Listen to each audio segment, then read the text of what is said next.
ನಮಸ್ಕಾರ ಎಲ್ಲರಿಗೂ, welcome back to my channel.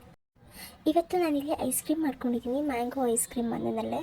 ಫಸ್ಟಿಗೆ ಮ್ಯಾಂಗೋ ಹಾಗೂ ಫ್ರೆಶ್ ಕ್ರೀಮ್ ಅಮೂಲ್ ಅವ್ರದ್ದು ಹಾಕ್ಕೊಂಡಿದ್ದೀನಿ. 1/3 ಕಪ್ ಮಿಲ್ಕ್ ಪೌಡ್ರ್ ಹಾಕ್ಕೊಂಡಿದ್ದೀನಿ.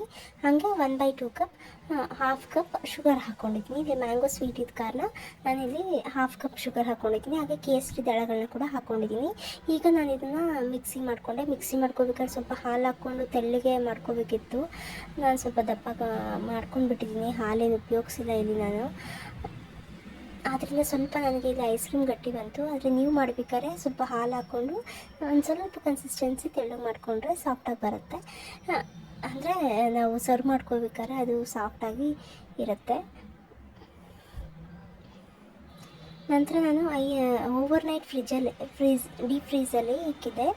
ಹಾಗೆ ಈಗ ನಾನನ್ನು ಸರ್ವ್ ಮಾಡ್ಕೊತಾ ಇದ್ದೀನಿ. ನಾನು ಹೇಳಿದರೆ ಅದು ಇಲ್ಲೇ ನೋಡಿ, ತೆಗಿಯೋಕ್ಕೆ ಸ್ವಲ್ಪ ಕಷ್ಟ ಆಗ್ತಿದೆ. ಯಾಕೆಂದರೆ ತುಂಬ ಕನ್ಸಿಸ್ಟೆನ್ಸಿ ತಿಕ್ಕಾಗಿ ಇಟ್ಕೊಂಡ್ಬಿಟ್ಟಿದ್ದೆ ನಾನಿಲ್ಲಿ.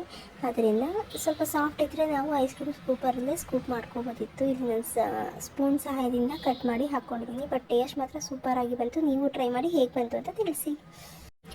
ನೆಕ್ಸ್ಟ್ ವೀಡಿಯೋದಲ್ಲಿ ಸಿಗ್ತೀನಿ. ಅಲ್ಲಿವರೆಗೂ ಟೇಕ್ ಕೇರ್ ಆ್ಯಂಡ್ ಬಾಯ್.